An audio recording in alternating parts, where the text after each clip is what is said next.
السلام علیکم ورحمۃ اللہ وبرکاتہ۔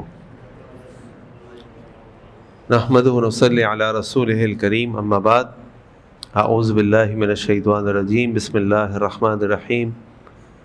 والذین هم لاماناتهم وعہدهم راعون رب اشرح لی صدری ویسر لی امری واحلل عقدۃ من لسانی یفقہوا قولی سبحانک لا علم لنا الا ما علمتنا انک انت العلیم الحکیم۔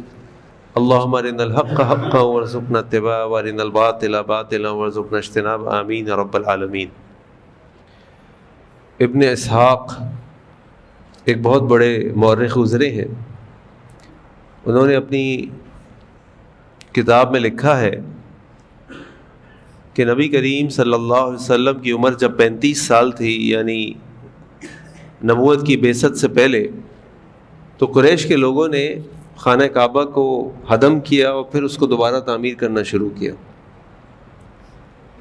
جب اس کی بنیادیں اٹھا دیں، اس کی دیواریں بنا دیں، تو اب یہ مسئلہ آ کھڑا ہوا کہ خانہ کعبہ کے اوپر حجر اسود کون لگائے گا۔ تو تمام قبیلے اس بات کی حرص اور خواہش تھی سب کی کہ ہم یہ حجر اسود ہمارے ہاتھوں سے لگے یا ہمارے قبیلے کے ہاتھوں سے لگے، تاکہ ایک سعادت ہے، ایک اعزاز ہے۔ اور اس مخمصے نے اور ان کے درمیان بحث مباحثہ نے کئی دن لے لیے۔ پھر ان کے ایک بڑے نے ان کو بٹھایا اور ان سے کہا کہ بھئی دیکھو، اس مسئلے کا کوئی حل نکالنا پڑے گا۔ تو ایک حل میں تجویز کرتا ہوں کہ جو شخص بھی کل اس دروازے سے داخل ہو، جو دروازہ یہاں پر بنا ہوا ہے، اس شخص سے ہم اس خانہ کعبہ کے اوپر حجر اسود لگوا لیں۔ تو سب سے پہلے شخص جو اس دروازے سے آئے یا اس راستے سے آئے، وہ نبی کریم صلی اللہ علیہ وسلم تھے۔ اور جب ان لوگوں نے نبی کریم صلی اللہ علیہ وسلم کو دیکھا تو کہنے لگے، جاء الامین جاء الامین ھذا الامین رضینا، امین آ گئے، امین آ گئے، یہ وہ امین ہے جن سے ہم سب راضی ہیں۔ یعنی نبی کریم صلی اللہ علیہ وسلم کا بعثت سے پہلے بھی جو لقب تھا، جو ان کی صفت تھی، وہ تھی الامین، امانت دار۔ اور نبی کریم صلی اللہ علیہ وسلم ہر خطبے میں ارشاد فرماتے، ہر خطبے میں، لا ایمان لمن لا امانت لہ ولا دین لمن لا عہد لہ۔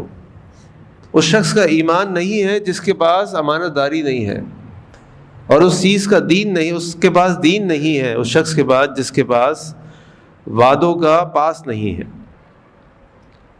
تو لہٰذا یہ جو صفت ہے نا امانت داری کی، یہ ایک مومن کی بنیادی صفت ہے۔ اسی لیے آپ دیکھیے کہ اللہ کے نبی صلی اللہ علیہ وسلم نے فرمایا کہ منافق کی 3 نشانیاں ہیں، اور وہ 3 نشانیاں کیا ہیں؟ وَإِذَا حَدَّثَ كَذَبَ، وہ بات کرتا ہے تو جھوٹ بولتا ہے۔ وَإِذَا وَعَدَ أَخْلَفَ، جب وعدہ کرتا ہے تو وعدہ توڑ دیتا ہے۔ وَإِذَا تُؤْمِنَ خَانَ، اور جب اس کو امانت دی جاتی ہے تو خیانت کرتا ہے۔ اور اسی لیے اللہ تعالیٰ نے سورۃ المومنون میں جہاں مومنین، کامیاب ہونے والے مومنین کی نشانی بتائی کہ قد افلح المؤمنون، تو جو کئی نشانیاں بتائی ان میں سے ایک نشانی یہ تھی کہ والذین هم لاماناتهم وعہدهم راعون، کہ وہ اپنی امانتوں کو اور اپنے وعدوں کو پورا کرنے والے ہیں، ان کو توڑنے والے نہیں ہیں۔ ہمارے ہاں ایک بڑا جو کہہ لیے انگلش میں کہتے ہیں ڈائلیما ہے یا ایک المیہ ہے، وہ یہ ہے کہ ہم نے اس امانت کے مفہوم کو صرف مالی امانت کے معاملے میں لے لیا۔ ویسے تو اللہ تعالیٰ رحم فرمائے، اس مالی امانت کے معاملے میں بھی ہمارا برا حال ہے۔ اللہ کے نبی صلی اللہ علیہ وسلم کی حدیث صحیح بخاری صحیح مسلم کی آپ فرماتے ہیں کہ مومن لوگوں پر ایک زمانہ آئے گا، وہ آپس میں یتبایعون، وہ آپس میں سودا کریں گے، کاروبار کریں گے، فلا یکاد احد، لیکن قریب ہے کہ ان کو کوئی شخص نہیں ملے گا، کوئی ایک شخص یؤدی الامانہ، کہ جس کے پاس وہ امانتیں رکھوانا چاہیں۔ آج ذرا تصور کیجئے اپنے کاروباری معاملات کے لیے، یقین کیجئے آج میں کسی کے ساتھ کوئی کاروباری ڈیل کر رہا تھا اپنی کو، پچھلے 4-5 دن سے بات چل رہی ہے، وہ معاملہ اسلام آباد کا، تو ہمیں سمجھ نہیں آ رہا کہ ہم کس کے پاس وہ پیسے رکھوائیں۔ آج اگر آپ کو ڈھونڈنا ہو تو کوئی شخص آسانی سے ملتا ہے کہ جس کے پاس آپ کہیں کہ بھائی چلو اس کو امین بنا لیتے ہیں، بھائی ان کو امین بنا لیتے ہیں، ان کو امین بنا لیتے ہیں۔ اور اللہ کے نبی صلی اللہ علیہ وسلم 14 سال پہلے بات کہہ کے گئے کہ ایک زمانہ آئے گا لوگ آپس میں کاروبار کریں گے لیکن ان کو کوئی ایسا شخص نہیں ملے گا کہ جس کے پاس وہ امانت رکھوا سکیں. حتی یقال، یہاں تک کہ کہا جائے گا ان فی بنی فلان رجل امین، وہ ایک بستی ہے وہاں ایک صاحب ہیں جن کے بارے میں سنا ہے وہ بڑے امین آدمی ہیں، چلو ان کے پاس چلتے ہیں. اور یہ ہم بات کر رہے ہیں مومنین کے محلوں کی، مومنین کی بستیوں کی، کہ جن کی بنیادی صفت یہ ہے کہ والذین هم اماناتہم وعہدہم راعون، کہ وہ اپنی امانتوں کو پورا ادا کرنے والے اور پورا کرنے والے ہیں. نمبر 1. نمبر 2، وہ جانتے ہیں کہ منافق اللہ کا جو سب سے ناپسندیدہ شخص ہے اس کی نشانی ایک یہ ہے کہ وَإِذَا اؤْتُمِنَ خَانَ، اور یہ مومنین کی نشانی ہے کہ وہ اپنی امانتوں کو پورا کرنے والے ہیں. لیکن آج مسلمانوں کی بستیوں میں ہمیں اگر خالی مالی اعتبار سے بھی اس لفظ امانت کو سمجھ لیں تو نہیں ملتا کوئی. اور آگے اللہ کے نبی صلی اللہ علیہ وسلم فرما رہے ہیں حتی یقال للرجل، یہاں تک کہ کہا جائے گا کسی شخص کے لیے ما اجلدہ ما اطرفہ ما عقلہ، کیا ظرف ہے اس آدمی کا، کیا عقل ہے اس آدمی کی، کیا اچھا آدمی ہے وہ. وما فی قلبہ مثقال حبۃ من خردل من ایمان، مگر اس کے دل میں ایمان کے ذرے کے برابر بھی ایمان نہیں ہوگا. آج جن لوگوں کو ہم کہتے ہیں بڑا اچھا آدمی ہے، اس کے بعد امانتیں رکھوا سکتے ہیں؟ جن کے لوگ قربانیاں دینے کو تیار ہیں ان کے پاس امانتیں رکھوا سکتے ہیں؟ جن کے نعرے لگاتے ہیں ان کے پاس امانتیں رکھوا سکتے ہیں؟ بڑا اچھا آدمی ہے لیکن اس کے دل میں ذرے کے برابر ایمان نہیں ہوگا. یہ حال ہمارا آج موجود ہے جو اللہ کے نبی صلی اللہ علیہ وسلم کتنے عرصے پہلے کہہ کے گئے.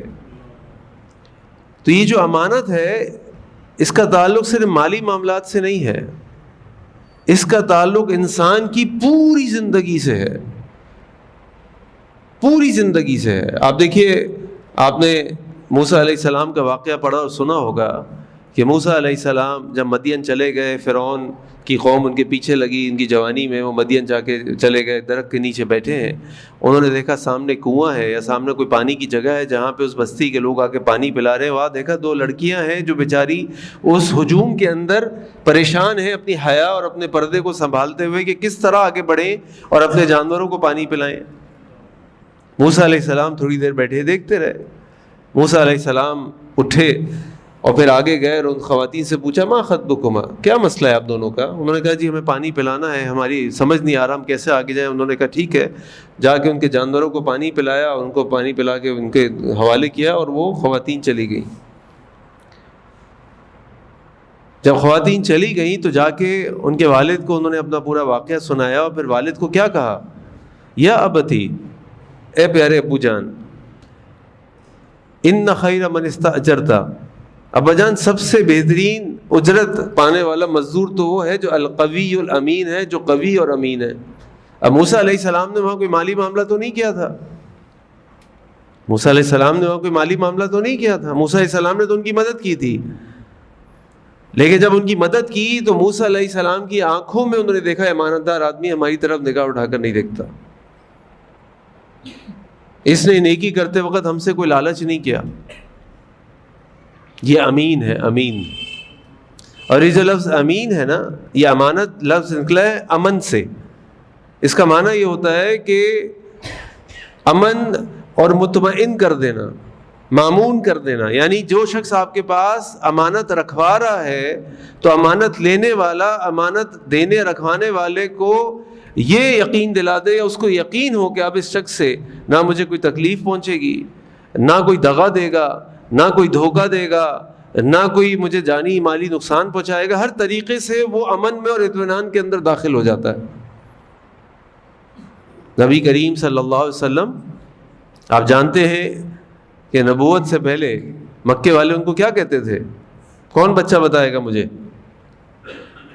2 بڑے مشہور لقب تھے اللہ کے نبی صلی اللہ علیہ وسلم کے. کوئی بتائے گا بچہ؟ ہم اسکول میں پڑھتے ہیں کلاس 1 اور 2 میں، جب اللہ کے نبی صلی اللہ علیہ وسلم کے بارے میں کوئی سیرت کا چیپٹر پڑھتے ہیں اسلامیات اردو کی کتاب میں، کیا کہتے ہیں ان کو؟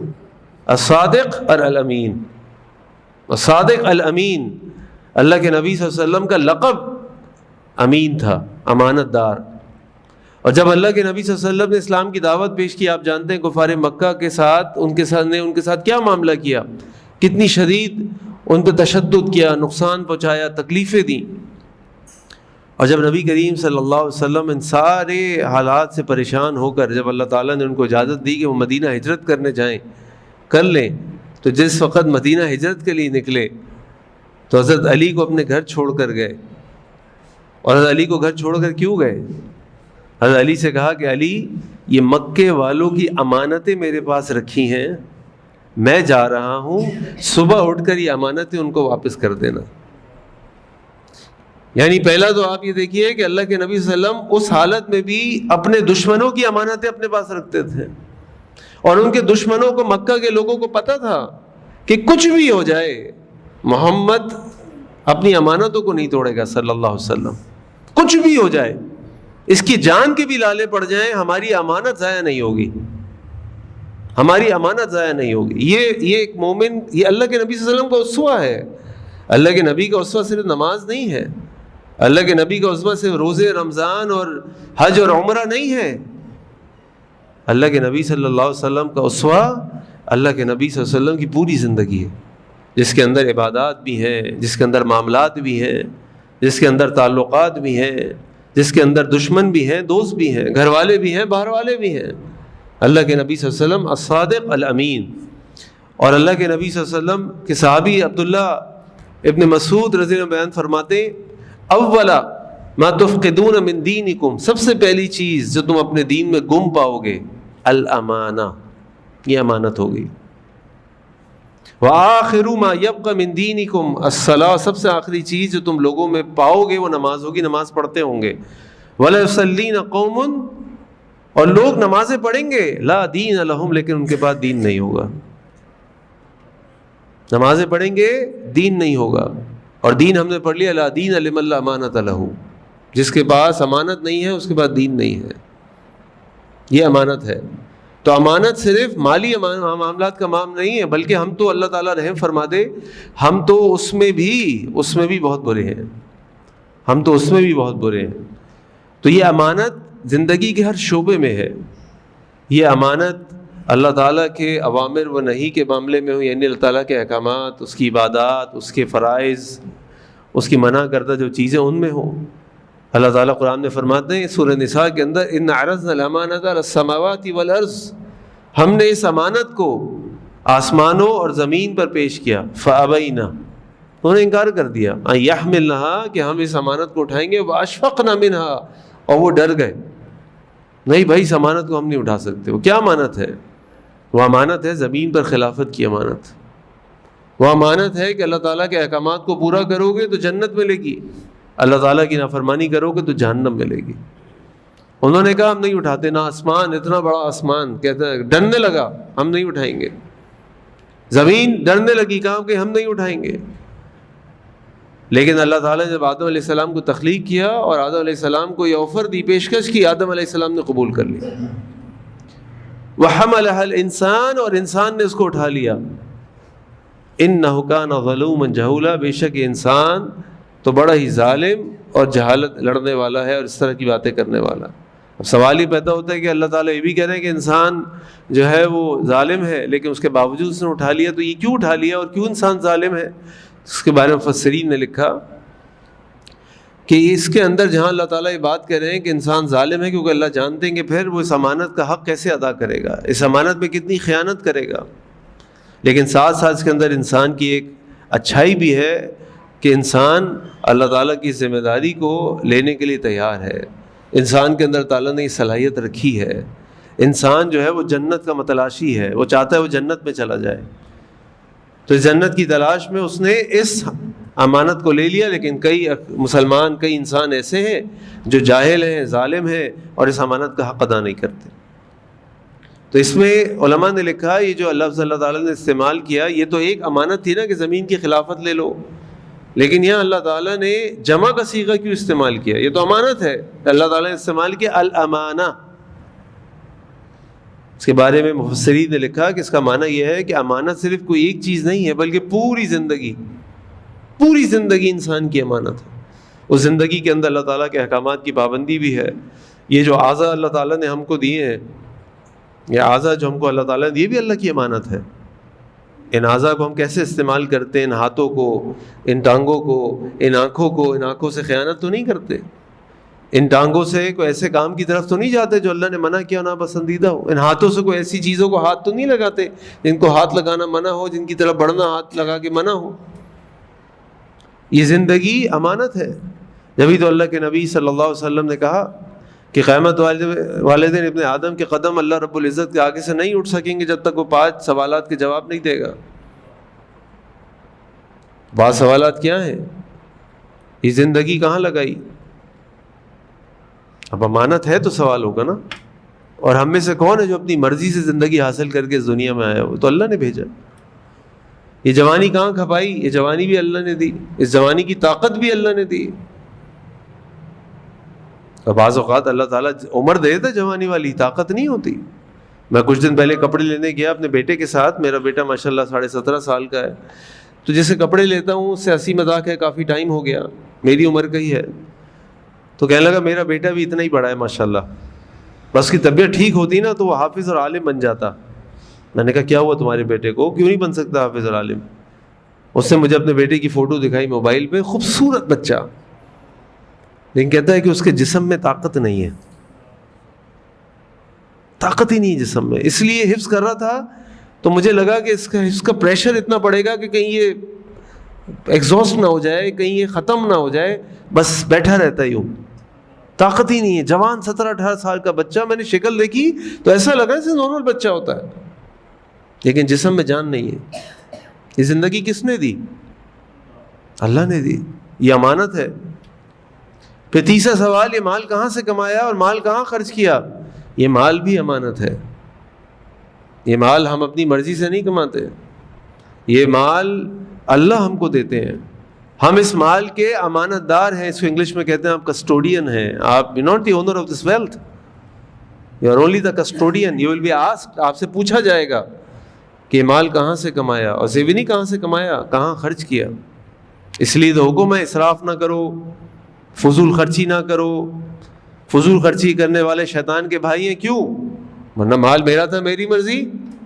لیکن اللہ نے کہا مال تمہارا نہیں, مال تو ہم دیتے ہیں تم کو. المال للہ, مال تو اللہ کے لیے ہے. جس کو چاہے دیتا ہے, جس سے چاہے لے لیتا ہے, دے کے بھی آزماتا ہے, لے کے بھی آزماتا ہے. اسی طرح جو مجلس سے ہم بیٹھتے ہیں, کبھی کسی کے ساتھ بیٹھتے ہیں, کسی بیٹھتے ہیں, کوئی راز کی بات کرتے ہیں, تو اللہ کے نبی فرمائے المجلس بالامانہ, یہ مجلس امانت ہوتی ہیں. یا آپ کو مجھے کہنے کی ضرورت نہیں ہے کہ بھائی دیکھو میں نے آپ سے جو بھی مشورہ کیا تھا نا, آپ کسی کو بتانا نہیں. میں نے آپ کو فلاں کے بارے میں خبردار کیا تھا, میں دیکھ رہا تھا آپ اس کے ساتھ کاروبار کر رہے تھے, تو میں جانتا ہوں شخص کو معاملات ٹھیک نہیں ہے, ذرا بچ کے رہیے گا, تو بھائی کہیں جا کے بول مت دینا. تو مجھے کہنے کی ضرورت نہیں ہے. اتنی عقل مجھے بھی ہے اور آپ کو بھی ہے کہ کون سی بات کسی کو کے لیے بتانا فائدہ مند ہے اور کون سی بات بتانے سے کسی کو تکلیف یا نقصان ہوگا. اس لیے اللہ کے نبی نے ایک حدیث میں بھی فرمایا المستشار مؤتمن, مشورہ طلب کرنے والا یا جس سے مشورہ طلب کیا جاتا ہے وہ مؤتمن ہوتا ہے, امانت دار ہوتا ہے. پھر اللہ کے نبی صلی اللہ علیہ وسلم فرمایا کہ اللہ کے ہاں قیامت والے دن جو سب سے عظیم امانت ہوگی, وہ سب سے عظیم امانت ہوگی شوہر اور بیوی جو ایک دوسرے کے رازدار ہوتے ہیں, وہ امانت. کہ ایک شوہر اپنی بیوی کی کوئی ایسی بات جو وہ ناپسند کرتی ہو, جو لوگوں کے بتانے کے قابل نہ ہو, وہ جا کے لوگوں کو بتائے.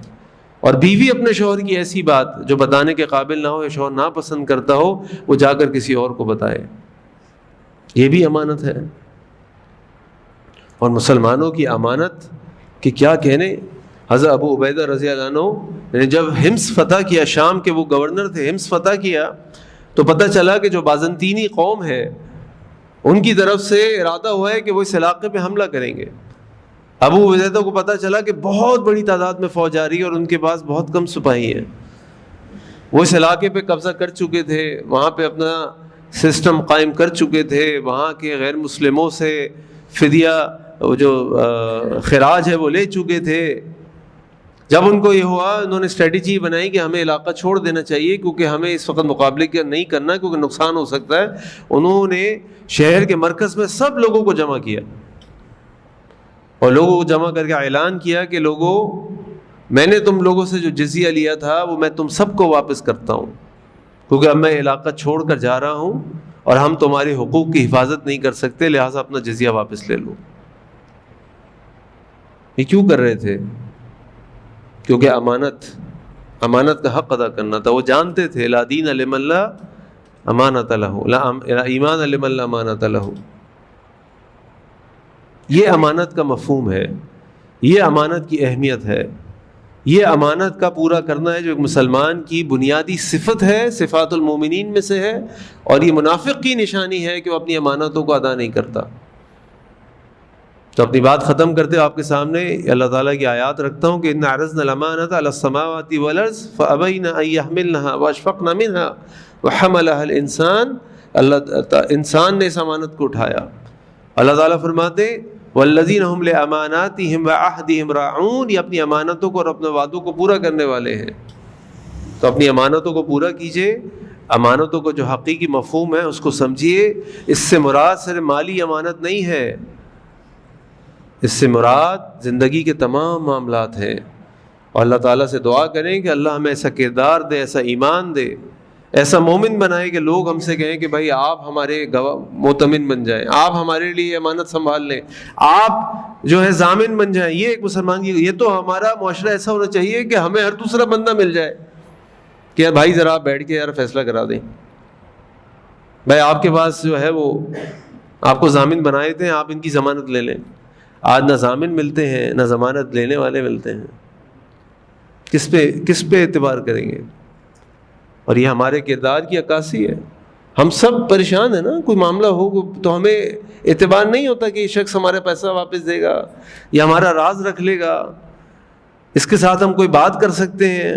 نہیں، آج تو یہ ہے کہ جو زبان سے الفاظ نکل گئے وہ نکل گئے، وہ آپ کے نہیں رہے. اور اسی لیے تو دیواروں کے کان ہوتے ہیں، کیونکہ امانت نہیں ہے نا. دیواروں کے کان کیوں ہیں؟ اس لیے کہ امانت نہیں ہے، ورنہ آپ دیواروں کو تھوڑی سناتے ہیں، وہ سناتی ہے آگے، بلکہ آپ کسی کو کہتے ہیں اور وہ آگے کہہ دیتا ہے. اللہ تعالیٰ سے دعا ہے کہ اللہ تعالیٰ ہم سب کو ان صفات المومنین میں سے یہ صفت بھی عطا فرمائے. اللہ تعالیٰ ہمیں امانت دار بنائے. اللہ تعالیٰ ہمارے ارد گرد جو لوگ ہیں اللہ ان کو بھی امانت دار بنائے. اللہ تعالیٰ ہمیں اس چین و سکون کی زندگی گزارنے کی توفیق عطا فرمائے. سبحانک اللہم بحمدک اشہد ان لا الہ الا انت استغفرک و اتوب الیک. السلام علیکم و رحمۃ اللہ وبرکاتہ.